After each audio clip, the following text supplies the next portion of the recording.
கர்த்தருடைய பரிசுத்த நாமத்திற்கு ஸ்தோத்திரம். இன்னைக்கு நம்ம ஏசாயா 13வது அதிகாரம் 20வது வசனத்தை தியானிக்க இருக்கிறோம். ஏசாயா 13:20 ஜெபத்தோடு இந்த செய்திக்குள்ளே கடந்து செல்வோம். இயேசு என்னும் திரு நாமத்திற்கு எப்போதுமே மிக சோஸ்திரம். இயேசு என்னும் திரு நாமத்திற்கு எப்போதுமே மிக சோஸ்திரம். வானிலும் புவியிலும் மேலான நாமம் வல்லமையுள்ள நாமமது. வானிலும் புவியிலும் மேலான நாமம் வல்லமையுள்ள நாமமது. துயர் சொல்லி துதித்திடும் நாமமது. துயர் சொல்லி துதித்திடும் நாமமது.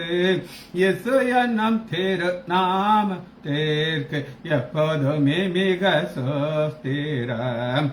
வேதாளம் பாதாளம் யாவையும் ஜெயித்த வீரமுள்ள திருநாமமது. வேதாளம் பாதாளம் யாவையும் ஜெயித்த வீரமுள்ள திருநாமமது.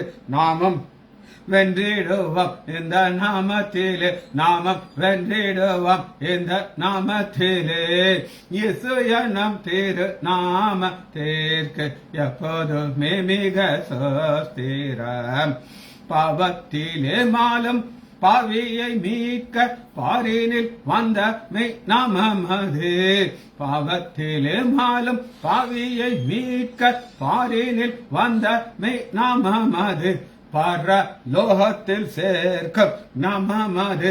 பர லோகத்தில் சேர்க்கும் நாமமது. இயேசு என்னும் திரு நாமத்திற்கு எப்போதுமே மிக சோஸ்திரம். சஞ்சலம் தவிப்பு சோதனை நேரத்தில் தாங்கி நடத்திடும் நாமமது. சஞ்சலம் தவிப்பு சோதனை நேரத்தில் தாங்கி நடத்திடும் நாமமது. இயேசுவே நாமத்தினாலே ஜெபங்களின் பிதாவே ஆமென். கர்த்தருடைய பரிசுத்த நாமத்திற்கு ஸ்தோத்திரம். Nagarathnam Ammal praise the Lord. Leela Ammal praise the Lord. Janaki Ammal praise the Lord. Selvi teacher praise the Lord. Mariyal sister praise the Lord. Kavitha sister praise the Lord. முதல் வசனத்துக்குள்ள நம்ம வருகிறோம். ஏசாயா 13வது அதிகாரம் 20வது வசனம். இனி ஒருபோதும் அதில் ஒருவனும் குடி வருவதில்லை. தலைமையை தோறும் அதில் ஒருவனும் தங்கி தாபரிப்பதில்லை. அங்கே அரேபியன் கூடாரம் போடுவதும் இல்லை. அங்கே மேய்ப்பர்கள் மந்தையை மேய்ப்பதும் இல்லை. இல்லை இல்லை இல்லை. ஆசீர்வாதம் இல்லை. சரி, ஃபர்ஸ்ட் நம்ம பார்க்கிறது இன்ஹெரிட். இன்ஹெரிட் அப்படிங்கிறது என்னன்னா அதில் குடியேறுவது. இன்ஹெரிட் குடியேறதுக்கு நஹால். இன்ஹெரிட் இங்கிலீஷ்ல நஹால். NA மேல நஹால். நஹால் குடியேறுவது. குடியேறுவதுனா என்னென்ன முத பார்க்க இருக்கிறோம். இதுக்கு என்னெல்லாம் இங்கிலீஷ் அர்த்தம் இருக்குன்னா பொசஷன். ஒரு தடவை ஒரு மில்லர் அப்படின்னு அவர் ரட்சிக்கப்பட்டார். அவருடைய வீடு அவருடைய சித்தப்பாக்கு எழுதி கொடுத்துட்டார். கேட்டுக்கோங்க, எழுதி கொடுத்துட்டு ஒரு 10 லட்சம் ரூபா அந்த காலத்தில் வாங்கிட்டார். அதே நேரத்தில் அந்த வீட்டு மேல பேங்க்ல லோன் போட்டிருந்தார். பேங்க்காரங்க நோட்டீஸ் அனுப்பி அனுப்பி அனுப்பி கடைசியில் சொல்லிட்டாரு, என்னால் கட்ட முடியாது, இங்க வீட ஆக்ஷன் போட்டுருங்க. வீட்டை ஆக்ஷன் போடுறதுக்கு ஒரு பக்கம் நடந்துட்டு இருக்கு. அதே நேரத்தில் சித்தப்பாட்ட காசு வாங்கி அந்த வீடை அவர் கொடுக்குறாரு. சித்தப்பாவுடைய சொந்தக்காரங்க அது உள்ள வச்சாச்சு. இன்னும் ஒரு கிரிமினல் பிரைன் பாருங்க. இப்ப என்ன நடக்குதுன்னா, இவருக்கு அந்த வீடு வேணும். என்கிட்ட சொன்னார், நீங்க இதுக்காக ஜெபம் பண்ணுங்க டாக்டர். நான் ஜெபம் பண்ணுவேன். நடந்தது என்ன அப்படின்னு நீங்க கேட்டீங்கன்னா, ஒரு தடவை சிவகாசிக்கு இந்த வெள்ளி சனி ஞாயிறு ஊழியத்துக்கு நான் அவரையும் என்னோட கூட்டிட்டு போறேன். அப்ப அதே நேரத்தில் அவருடைய மனைவியுடைய தம்பி டாக்டர் ரவி மச்சினர் அவர் என்கிட்ட வந்து சொல்லி, மில்லர் வந்து இந்த மாதிரி உங்களுக்கு தெரிஞ்ச பேங்க் ஆஃபீஸ் இருக்காங்களா, இதுலேருந்து அவருக்கு ஒரு விடுதலை கிடைக்க மாட்டேங்குது, ஜோம் பண்ணுவோம் அப்படிதான் சொன்னேன். நடந்தது என்ன அப்படின்னு கேட்டிங்கன்னா, பேங்க் வந்து திடீர்னு ரூலை மாற்று இவருக்காண்டி, நீங்கள் வட்டியெல்லாம் விட்டுருங்க, அசலை மட்டும் கொடுங்க, நாங்கள் உங்களுக்கு கொடுத்துறோம் அப்படின்னு சொல்லி. எங்கேயாவது கேள்விப்பட்டிருக்கீங்களா? அசலை மட்டும் கொடுங்கன்னு சொல்லி தான் நடந்தது. அசலை கொடுத்த உடனே பேங்க்காரங்க என்ன செஞ்சாங்கன்னா, உங்களுக்கு இந்த இதை நாங்கள் கொடுத்துட்றோம் அப்படின்னாங்க. ஆனால் அதுக்கு முன்னாடி உள்ளே இருக்கிற ஆளெல்லாம் வெளியே அனுப்பி சீல் போட்டாங்க. இந்த நேரத்தில் தான் இன்ஹெரிட்டுங்கிற ஒரு வார்த்தைக்கு நான் விளக்க சொல்ல போகிறேன்.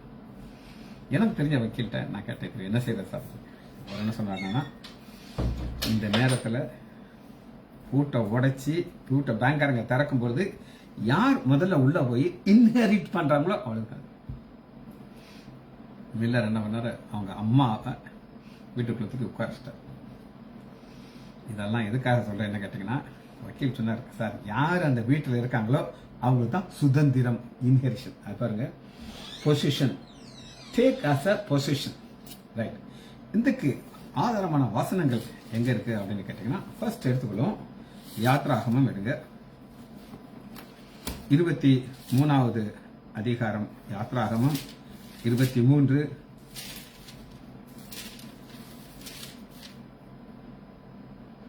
20.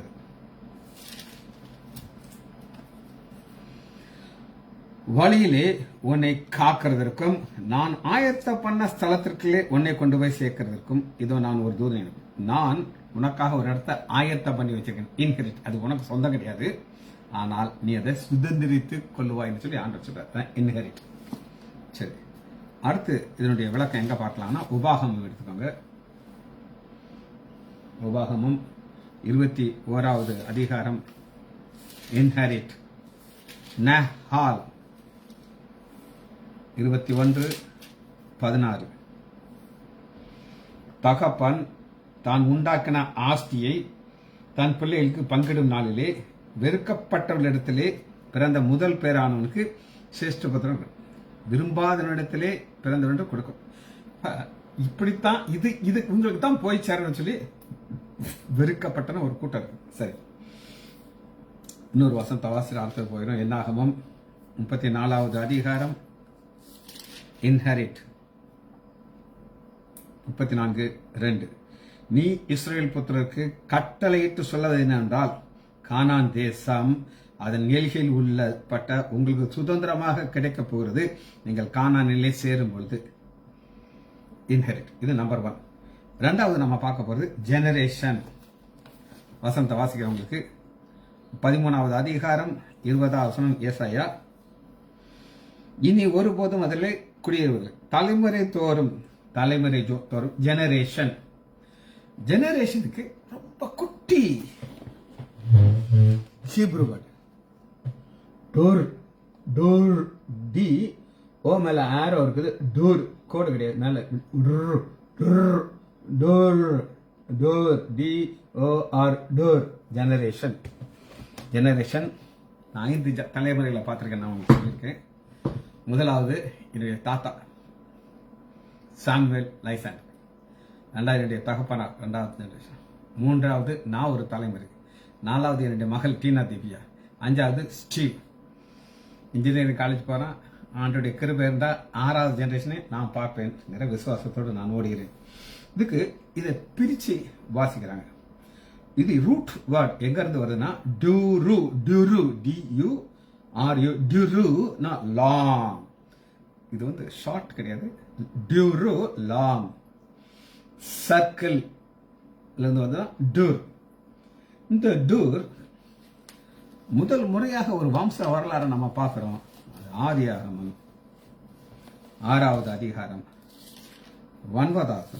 ஆதியாகமம் 6:9. நோவாவின் டூர் வம்ச வரலாறு. Long door. 7வது அதிகாரம். கர்த்தர் நோவாவை நோக்கி, நீயும் உன் வீட்டாரும் அனைவரும். இந்த அனைவருங்கிறதுக்கு இடத்துல டூர், உன் வம்சம் ஃபுல்லா உள்ள போயிடும். உபாகமம் 32வது அதிகாரம். டூர்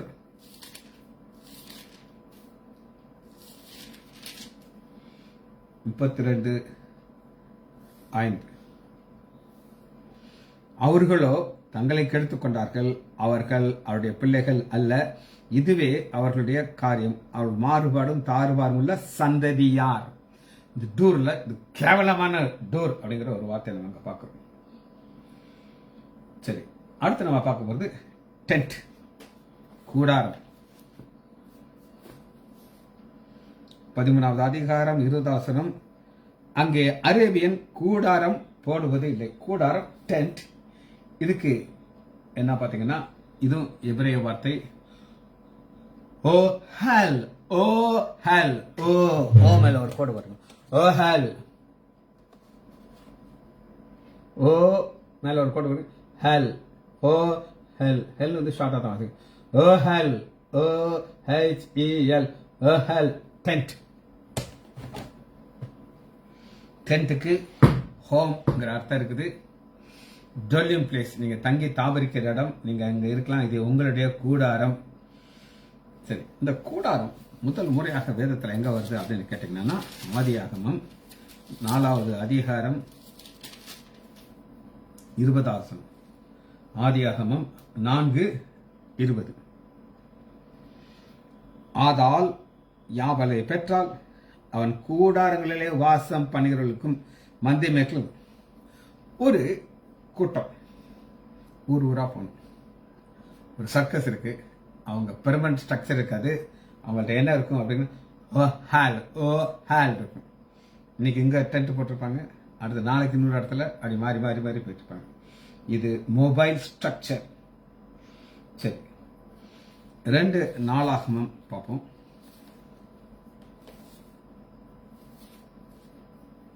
14வது அதிகாரம் 2 நாளாகமம் 14வது அதிகாரம் 15வது வசனம். 14:15. யூதா மனுஷர் ஆர்ப்பரித்தார்கள். யூதா மனுஷர் ஆர்ப்பரிக்கும் பொழுது தேவன்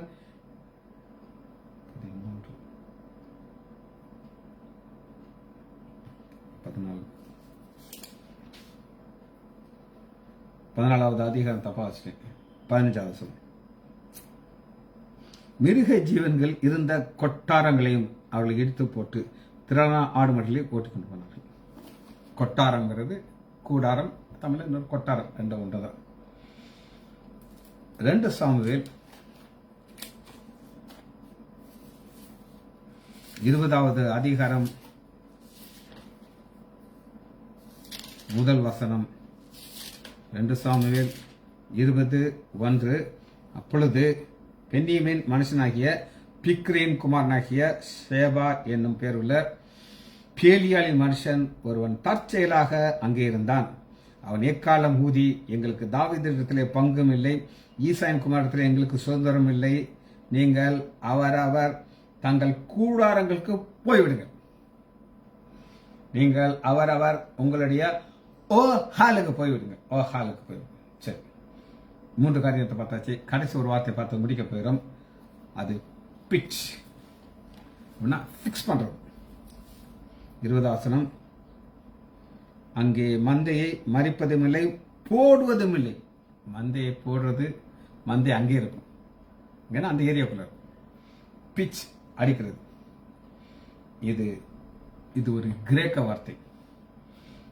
பேக் நோ மீ, பேக் நோ மீ, பேக் PEG, பேக் நியூ மீ, பேக் நியூ மீ, PEGNUMI, பேக் நியூ மீ, பேக் நியூ மீ. ஃபிக்ஸ். கூடாரத்துக்கு ஒரு ஆணி இருக்கும், கயிறு இருக்கும், அதை வச்சு அதை கட்டி வைப்பாங்க. நான் சொன்னேன், இது கிரேக்க வார்த்தை. புதிய ஏற்பாட்டில் நாம பார்க்கலாம். அப்போஸ்தலர் 2வது அதிகாரம் 23வது வசனத்துல இது ஒரு வித்தியாசமான ஒரு விளக்கத்தை நம்ம பார்த்து அடுத்து பார்க்க போறோம்.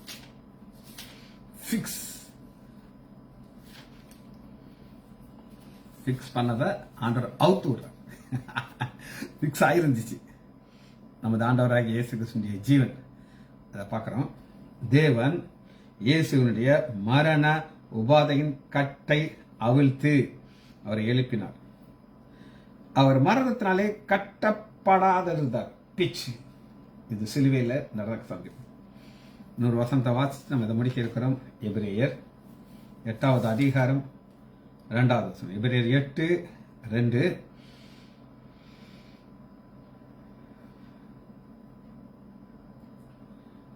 பரிசுத்த ஸ்தலத்திலே மனுஷரால் அல்ல, கர்த்தரால் ஸ்தாபிக்கப்பட்ட மெய்யானம், கர்த்தரால் பிக்ஸ் பண்ணப்பட்டது. பரவத்தில் இருக்கிற 2 காரியம். ஒன்று பெர்மனன்ட் கூடாரம், இதை தேவன் நினைக்கிறாரா, இதை பிக்ஸ் பண்ணி வைத்திருக்கிறார். சரி, இப்போ நம்ம அடுத்த லாங்குவேஜுக்குள்ள போய் முடிச்சாச்சு, வார்த்தைக்குள்ள போக இருக்கிறோம்.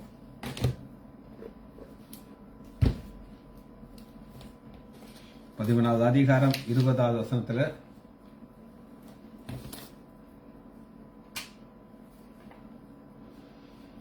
இதுக்கு இதனுடைய குடியேறுவது இல்லைன்னா அங்க யார் குடியிருந்தாங்க, அதான் கேள்வி. சரி, குடியேற மனுஷங்க இருக்க முடியாது, ஆடு மாடு இருக்காது, கூடாரம் இருக்காது. அப்ப யாரோ ஒரு ஆள் இருக்கணும். பாத்தீங்களா, அது யாருன்னு கேட்டீங்கன்னா 14வது அதிகாரம் 23வது வசனத்துல அதை முள்ளம் பண்டிகளுக்கு சுதந்திரமும் தண்ணீர் நிற்கும் பள்ளங்களுமாகி அதை சங்காரம் என்னும் துடப்பத்தினாலே பெருக்கி விட வேண்டியது சேர்ந்து.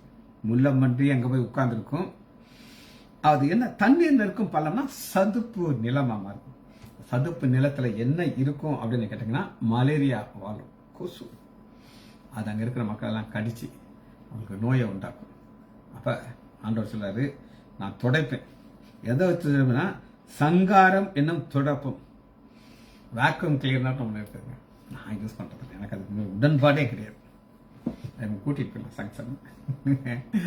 அந்த வேக்யூம் கிளீனர் வச்சு ஸ்வாங் ஸ்வாங் ஸ்வாங் ஸ்வாங் எழுத்துக்கிட்டே இருப்பாங்க. ஆனால் ஆண்டவர் வேக்யூம் கிளீனர் கிடையாது, வேற ஒரு காரியத்தை சதுப்பு நிலம். பிளஸ் 24வது வசனத்தை வாசிக்கிறேன். நான் நினைத்திருக்கிறபடி நடக்கும், நான் நிர்ணயத்தின்படி நிலை நிற்கும் என்ற செயல்கள். இப்ப ஆண்டவர் ஒரு சாபத்தை அனுப்புகிறார். இந்த சாபத்துக்குள்ள இல்லை இல்லை இல்லை இல்லை, எத்தனை இல்லை நீங்க வாசிக்கணும், நிறைய தடவை நான் வாசிச்சாச்சு. மக்கள் அங்க இருக்க மாட்டாங்க, ஆனா என்ன இருக்கும், முள்ளம் பன்றி அங்க இருக்குன்றது ஆண்டவர் பிக்ஸ் பண்ணிட்டார். சரி, இது முதல் குறிப்பாக நீங்க எடுத்துக்கொள்ளலாம். 2வது குறிப்பு எரேமியா 50வது அதிகாரம்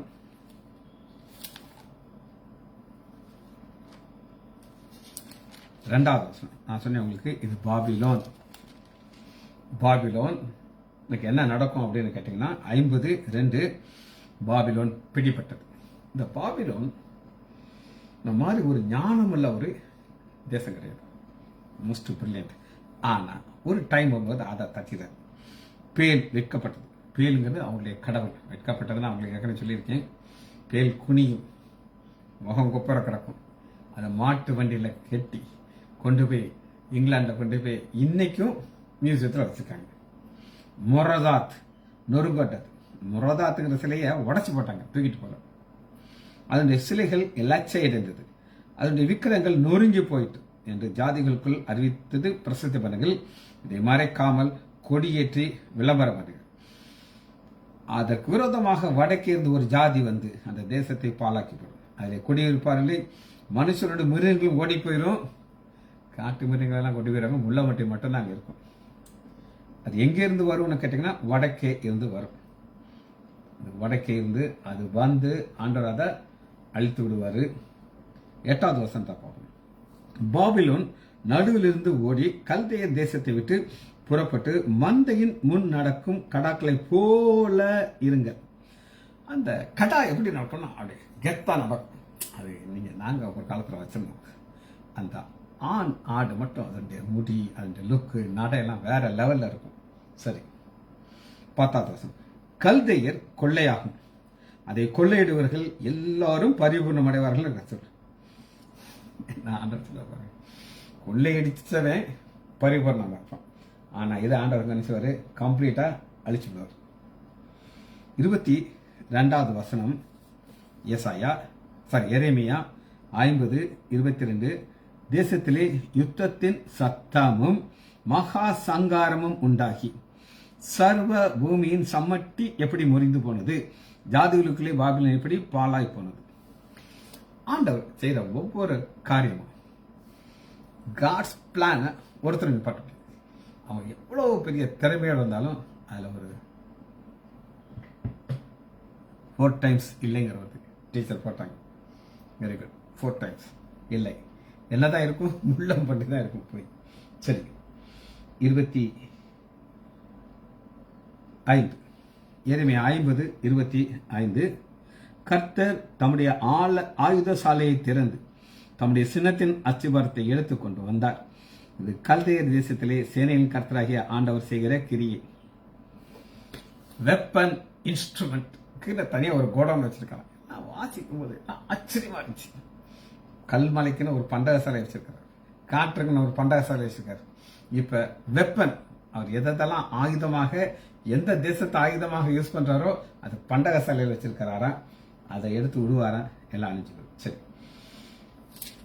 இந்த அழிவு எப்படி என்ன ஸ்பீடில் வரும் அப்படின்னு நீங்க கேட்டீங்கன்னா, எரேமியா 51வது அதிகாரம் 41வது 51:41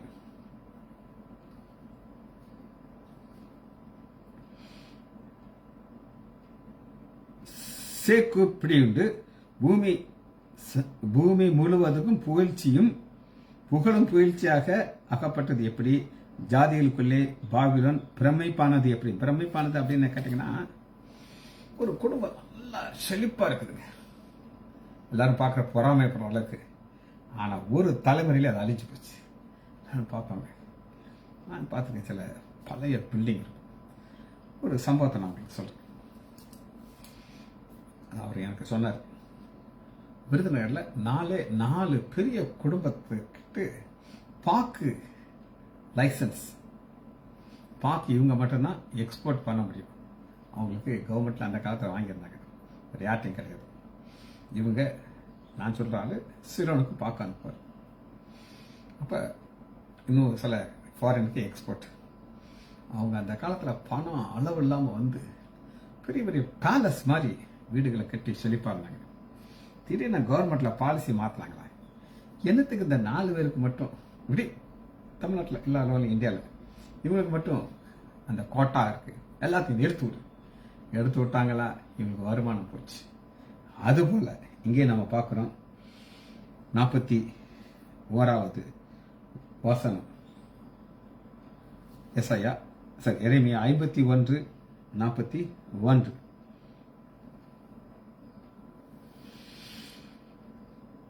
ஜாதிகளுக்குள்ளே பாபிலோன் பிரமிப்பானது எப்படி, சமுத்திரம் பாபிலோன் மேல் புரண்டு வந்தது, அதன் அலைகள் திரட்சினாலே அது மூடப்பட்டது, அதன் பட்டணங்கள் பாலாகும் வறட்சியும் வனாந்தரமான பூமி. சமுத்திரம் அலையினாலே திரட்சி விட்டுனா உங்களுக்கு ஏதாவது ஒரு சம்பவம் உங்க மைண்ட்ல கிளிக் ஆகுதா? சுனாமி லிட்டரலா வந்து ஊரெல்லாம் அப்படி அழிச்சிட்டு போயிருச்சு. ஆனா சுனாமி போல எதிரிகள் வந்து பாபிலோனை அழிச்சு சுருட்டிட்டு கொண்டு போயிட்டாங்க. அதனாலதான் 4 இல்லை, 1 இருக்கு. அது என்னது? முள்ளம்பன்றி. முள்ளம்பன்றி வச்சு ஒன்றும் செய்ய முடியாது.